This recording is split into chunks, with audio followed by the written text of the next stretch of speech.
Jedi. Your powers are weak, old man. Always remember, your focus determines your reality. Hello there. General Kenobi! You don't know the power of the dark side.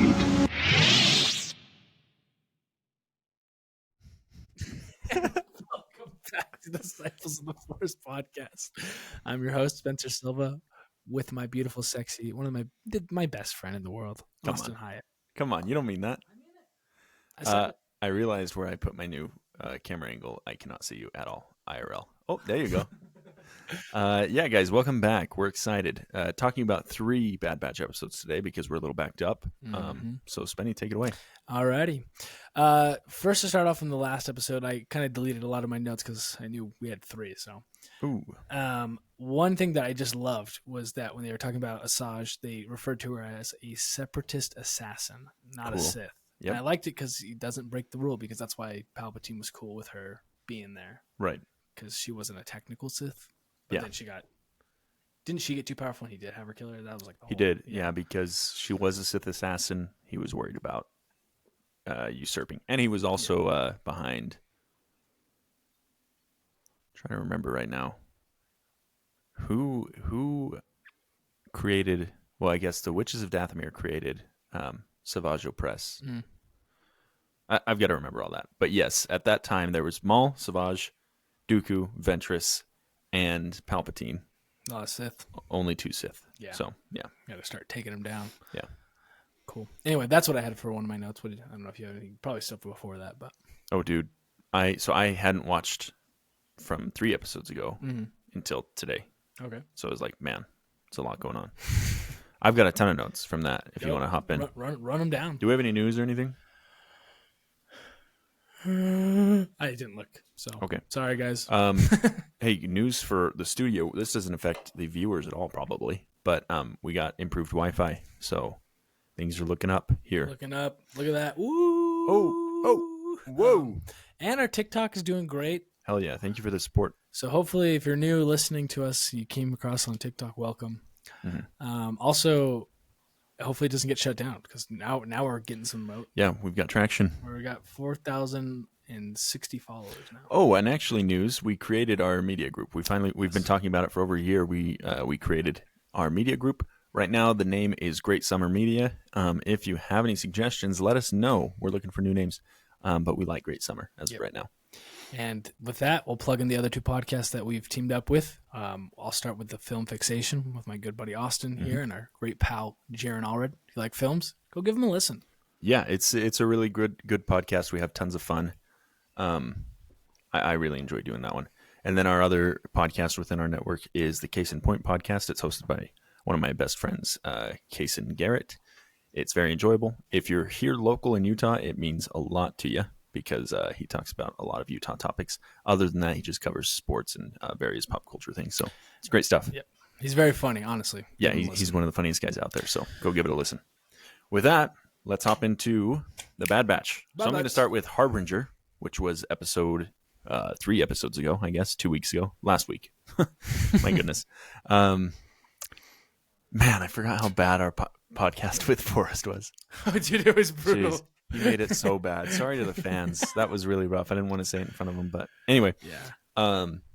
Okay. We pull up to Harbinger episode. That's the darkest we've seen that island planet, whatever that is. I still don't know the name of the planet they hide out on. Yeah. Space Grease is what Ryan calls it.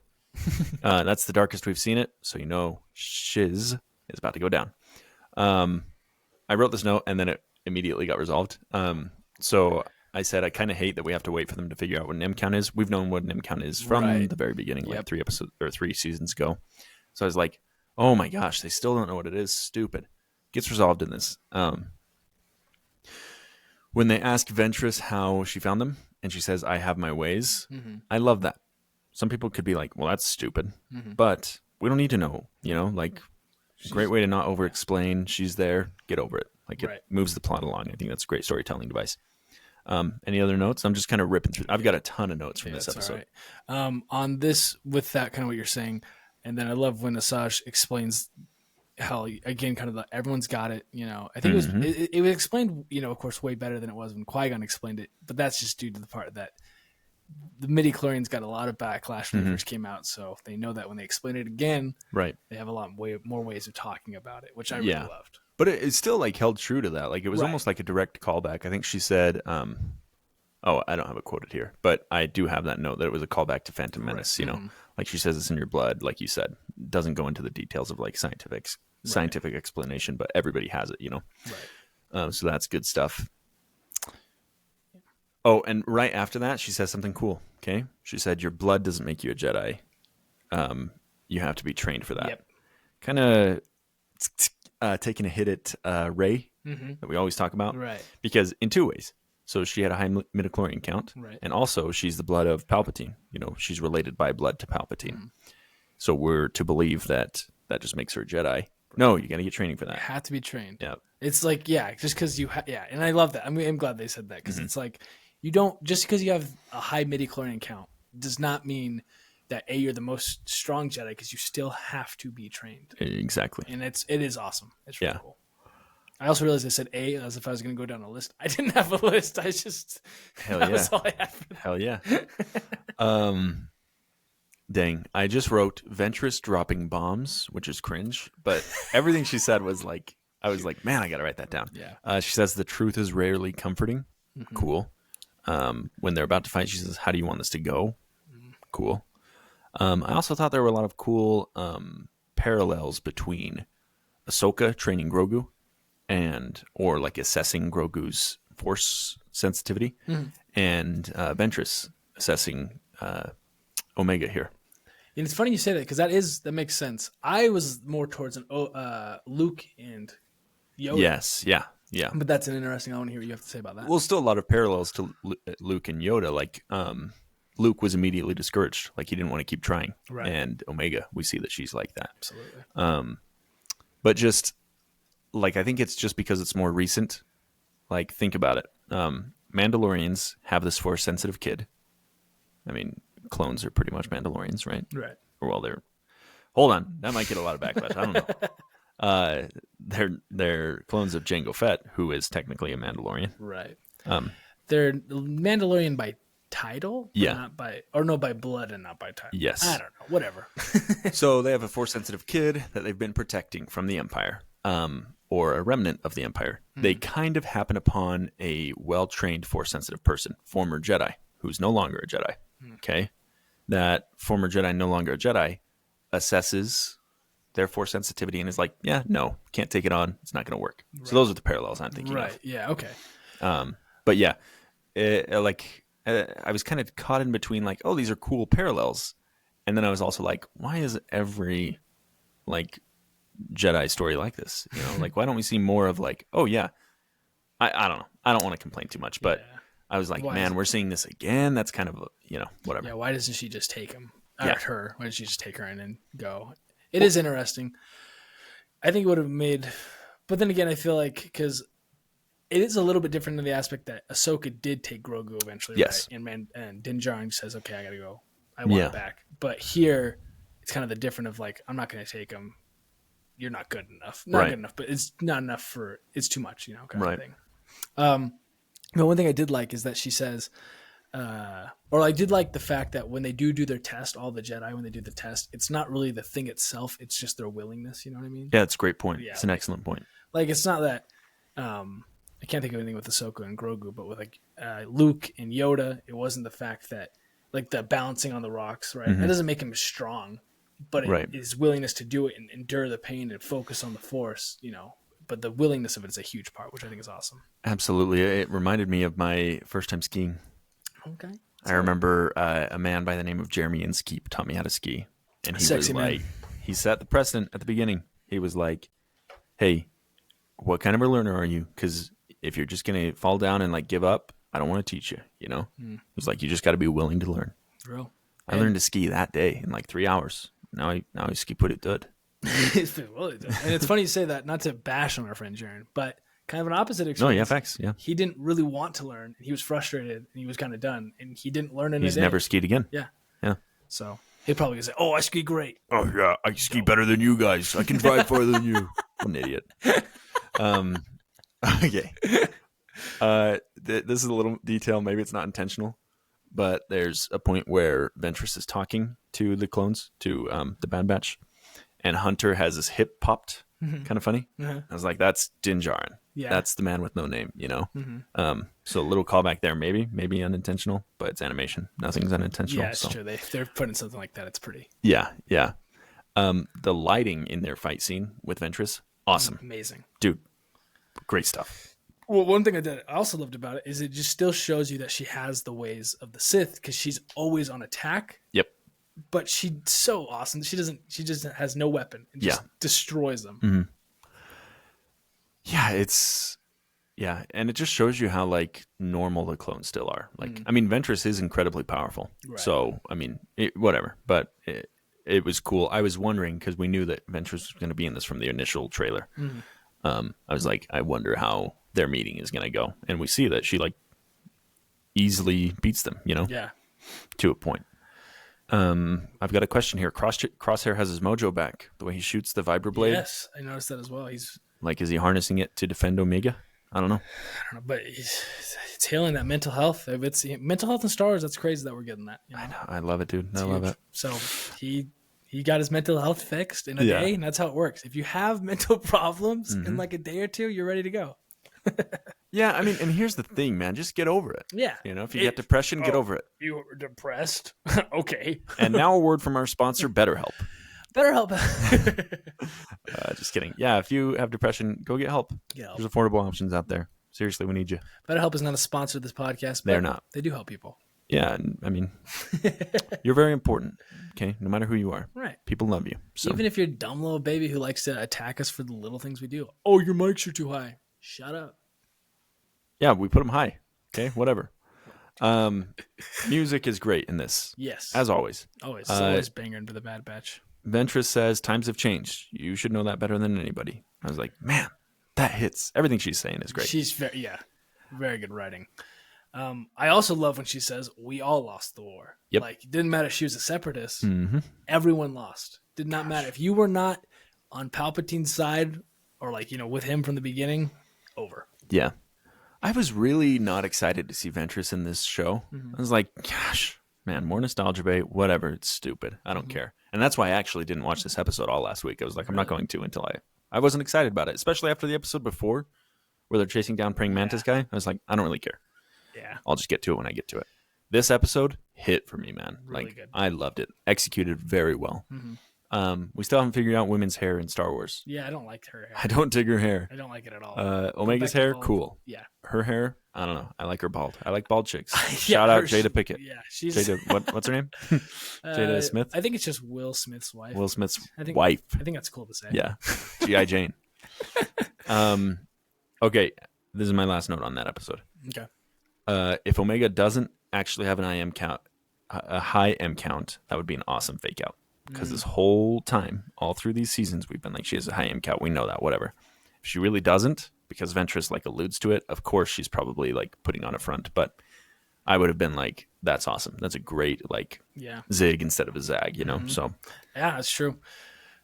And then it'll make it even better that because then it just shows that the Empire just wants her just because it's a possibility. Yep. Even if it wasn't a high count, they don't care. I was wondering, and we kind of got to hurry because Spenny's got to be somewhere. So I'll hurry right here. Yeah, sure. In the following episodes, Identity Crisis specifically, we see Force-sensitive kids that they already have.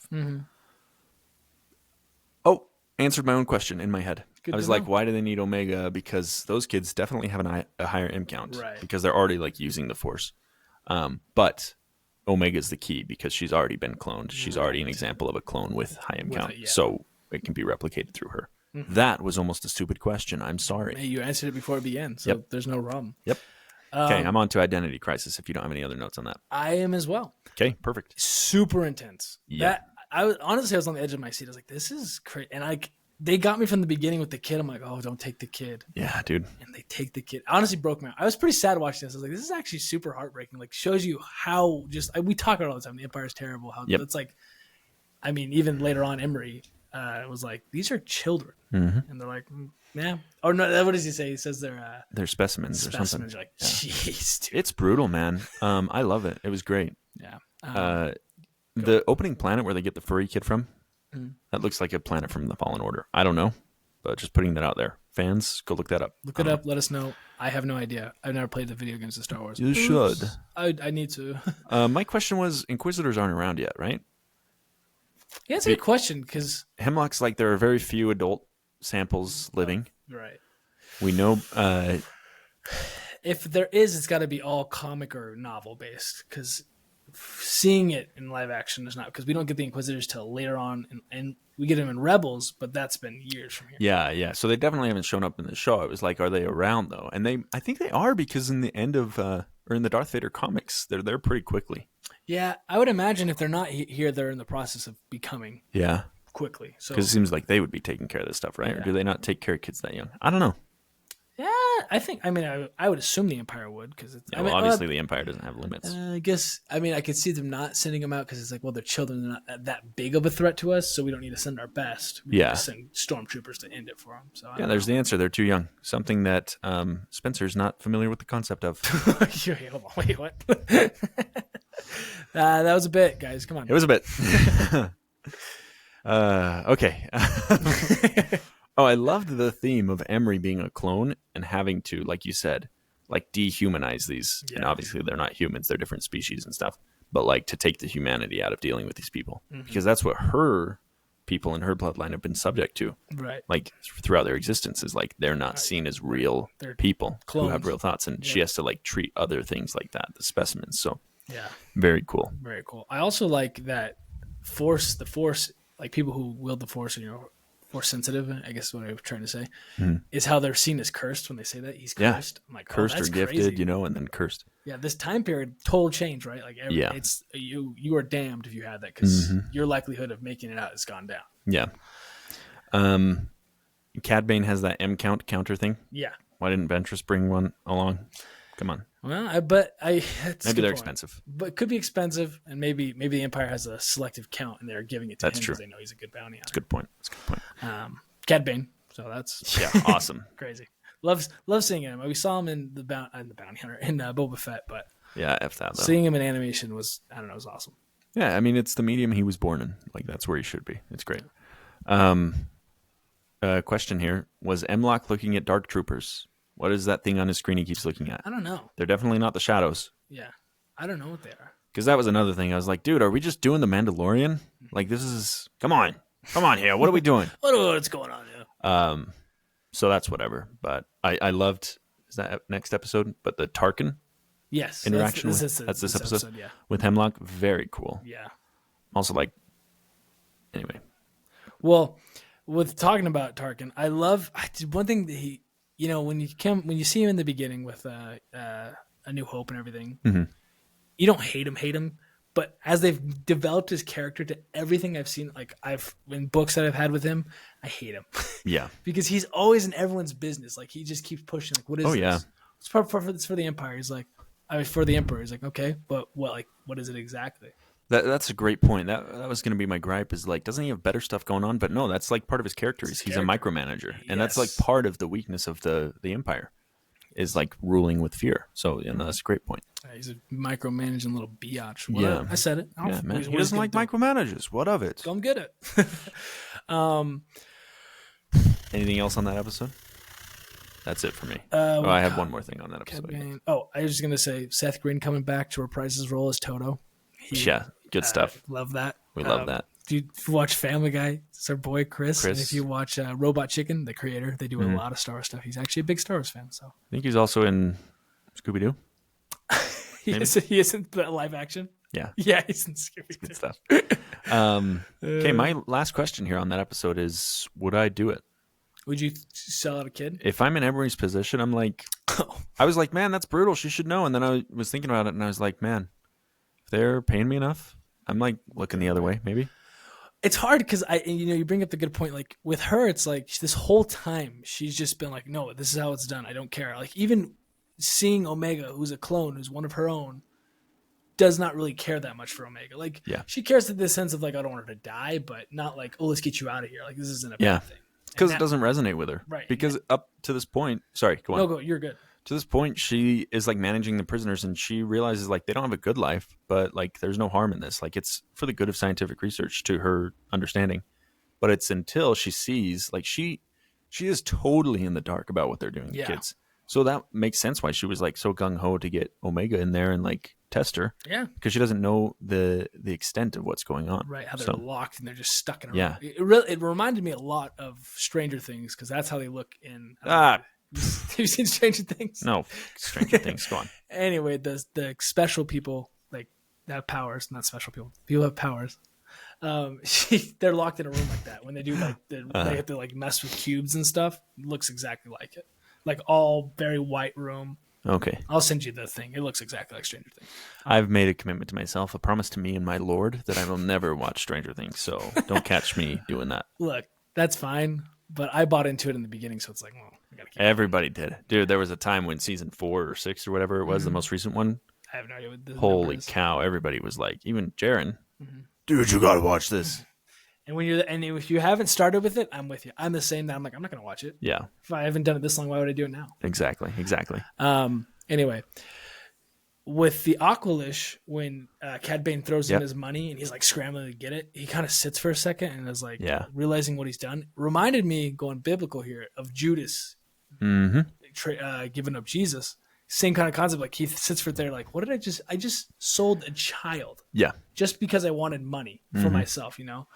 And like kind of like starts panning out and he's sitting there on his knees just thinking. You're like, dude, that's a like a kid show. And not really a kid show. We keep saying it. Now it's more of a teenager kind of show, whatever. But hard topic, honestly. It is. I'd sell that kid out for $5. I would too. Especially, dude, what I was thinking, I was like, that's their neighbor. Like they live right next to each other. How's that relationship going forward?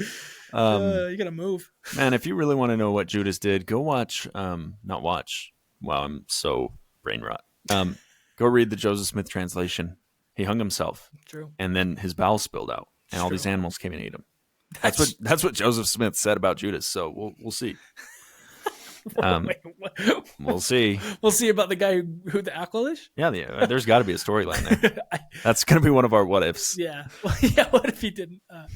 Anyways, the whole thing made me sad because I was like, that mother just lost her child to the Empire. Yeah. Just so cold blooded. And I think part of me feels like maybe actually it won't, because I thought the next episode would be the Bad Batch getting reeled into helping that woman, but it didn't. So now I'm thinking maybe that storyline is just done. It's just sad. Like, that's okay. I'm okay with just sadness, no resolution. That's Probably cool with me. won't. Yeah. But Jeez. wait. Well, they're going to Tantus. That's right true. now. That's true. So it probably will get resolved, and I think there will be a happy ending there. Or they kill the child. Oh my gosh. Okay, I'm good to point of no return. Point of no return. How are we doing on time? Where's your wife? We're good. Okay, I cool. think we could top this off here. Okay. Well, I mean, I've got like 3 minutes of it.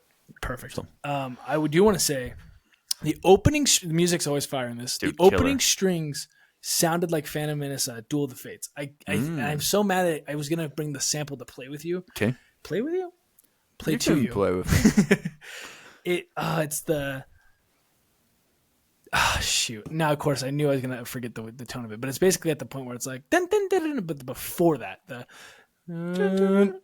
it's the it's these voices dun dun dun and it's like that building. Oh, okay, yeah, I know what you're When saying. it comes in, it goes and it stops, and then it goes into the thing. I'm like, oh, that sounded very similar. I'll have to find the exact point and send it to you. I mean, that's the guy who does the music on this. I can't remember his name. We should know that by now. But like, the funny thing is, we've said his name before. I know we have. It's so shameful of us. I mean, I know freaking Ludwig Göransson, who did The Mandalorian, and is like now the biggest scorer guy other than Zimmer and John Williams. But anyway, that guy the guy who's doing this has done an awesome job of repurposing Star Wars music. Well, not even repurposing, more like reimagining in that way. Yeah. So I would not put it past you for a second. You know, and that's exactly what I thought, because there's been times when I've heard other things, and I'm like, this is definitely pulling from this for that reason. So yeah, it's great stuff. Yeah.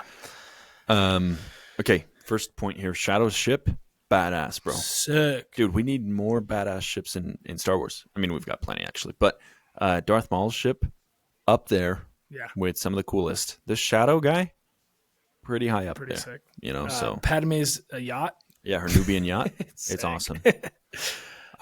Okay. I was gonna say, was it Sid that sold him out? Yeah, She the says Trandoshan. yeah. She fucking sucks, I bro. hate her. Kill her. Like, I was Kill actually her. mad. I'm like, they've done a great job of not telling us her side of the story at all this season. Yep. And you're just like, that bitch needs to die, bro. Kill her. I'm totally cool with just killing her off. I hope there's going to be a really satisfying end of her life. She sucks. And even if they give me a backstory of like she had a hard life, I don't care. You suck. Well, dude, it's great because Star Wars has this thing of like putting certain species. It's kind of weird to say this. Putting certain species in a certain light. And so when Sid was like a good guy, we've never seen like a Trandoshan good guy, except in books like the High Republic and things like that. You're right. We've never seen one of them be like a good guy, to my knowledge. Like Bosk is one of like the most infamous bounty hunters. Scary.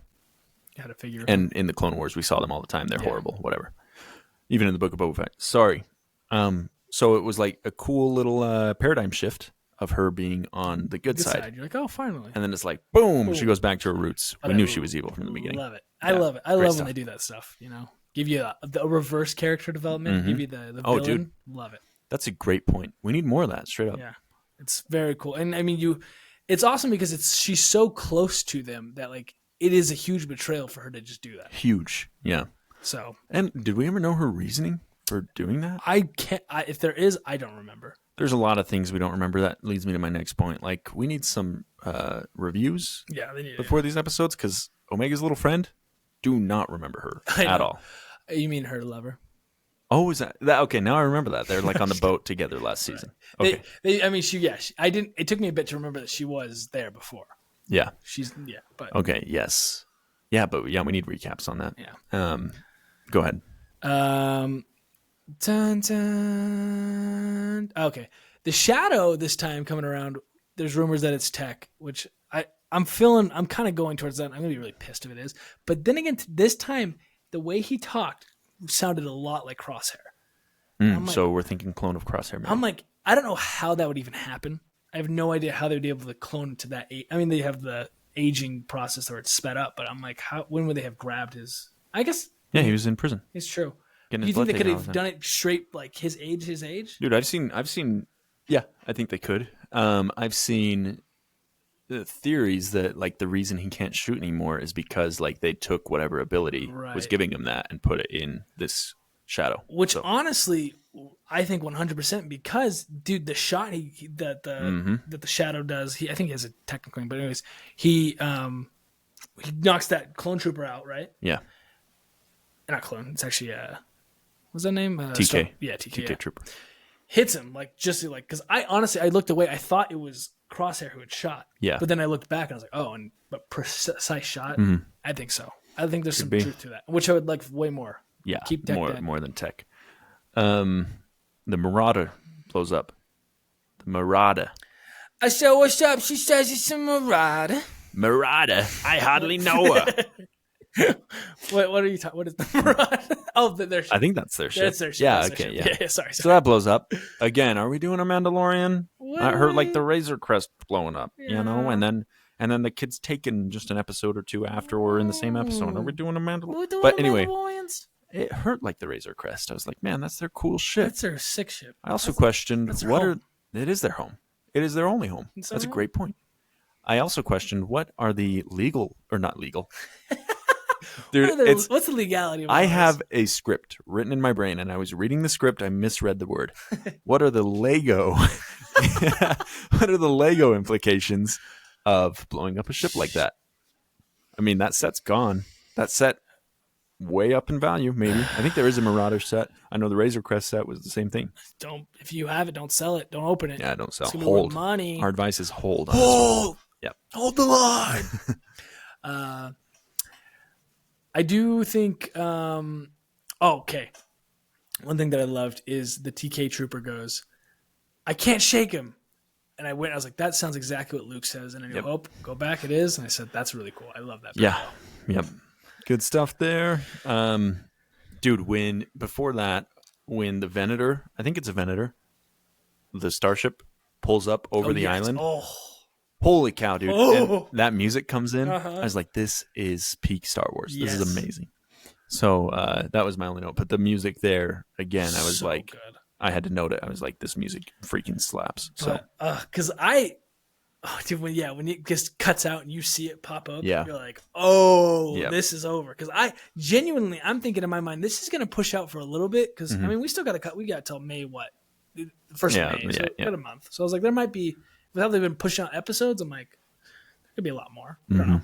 Anyway, I'm thinking to myself, oh, it might be another episode before we get to see them show up. No, dude. Nope. And they show up with the guns blazing. Yeah. And it's done really quickly. Yeah. Because when Shadow talks to the mayor, I can't remember his name, Shep, maybe? I think his name is Shep, the mayor. He says, until she's turned over to me, your island will burn. Oh yeah.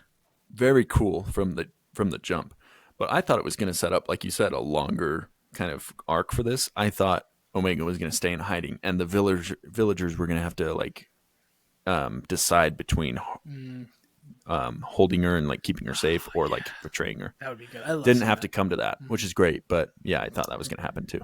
Well, I love stories that are like that when it's like testing people's morals. Like, Yeah. do we give up this kid? And it's like, absolutely. I don't know who that kid is. I just live on this Exactly. island. She just showed up and now they're going to kill And my everything's bad now. Yeah. I love that. But no, yeah. we didn't get that, which is kind of cool. You know, it's a different. No, yeah, I like it. I like being. I don't like. Can't predict it. That's my favorite. Mm-hmm. Oh, and when she's talking to Crosshair and she's like, "I'm not important. I'm not important. Let's just let me go." Oh, I'm like, Omega, you literally are the most important thing. dude, I tried to like say I don't really care for this show. It's just animated, whatever, in my own head. But dude, that gave me chills. That argument where they're like deciding, and he's like, "No, it's not a good plan." Yeah. She's like, "No, it's the only way." Oh my gosh, So good. She's a humble queen. We love her. she's great. I had two more notes. What are you looking at? That was all I had. That last part I just said. So you're open. Okay. I saw a complaint that none of the pilots are wearing pilot armor.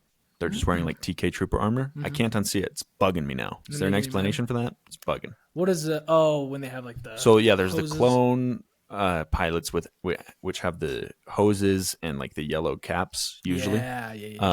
And then there's the TIE pilots and Imperial pilots which have the those tubes in all black, which is cool. So I get like maybe they're just transitioning, but shouldn't the TK have tubes? I don't know. Yeah, because it wouldn't make sense for you to break from the tubes of a newer technology, Right. And then still go back to them. But I maybe don't they know. find that whatever they have isn't. Yeah. Don't worry. I'm sure there'll be a whole nerd breakdown of why that happened. Oh, I'm sure. There's so much detail in this series. I'm like, it can't be unintentional. Like, Right. they must know they're missing out on that, but maybe, I don't know.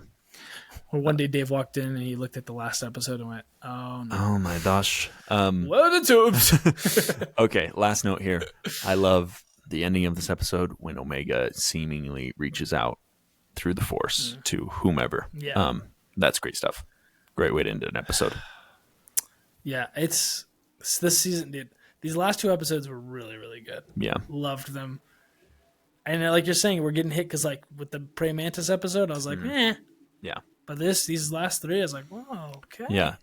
It's that Empire Strikes Back vibe, you know? Yep. The Empire's won right now. Yep. And it's being executed perfectly, Yes. I think. So it's good stuff. Sorry, we definitely ran through that, and I apologize. I have to pick my wife up from the bus station. My dad's calling me. Her car broke. The whole long should be all shebang. Anyway, so we were kind of all over a little bit too at some point. At least I was jumping on my notes. Hey, I'm good. I feel like the energy was good, man. I like Russian. Hey, Rush, you like the Russians? I like the I Russians. hate those Russians. Those Oh, I like communists. the Russians. I'm about to give those Russians a little 1-2-1-2. Okay. About to go fight in the Ukraine, huh? Oh, no. No. Okay. You don't like them. But anyways, we've had some great progress, from great growth. Our YouTube grew by like 112 subscribers, which is awesome. Mm-hmm. So thank you guys for listening. Honestly, it means the world to us. And if we make money, then we'll start doing, you know what we're going to do? Giveaways. Hella giveaways, yep. So that's all I have. I don't know what you got. So yeah, thank you for your support as always. Thank you to our new followers. If you've listened this far, thank you so much.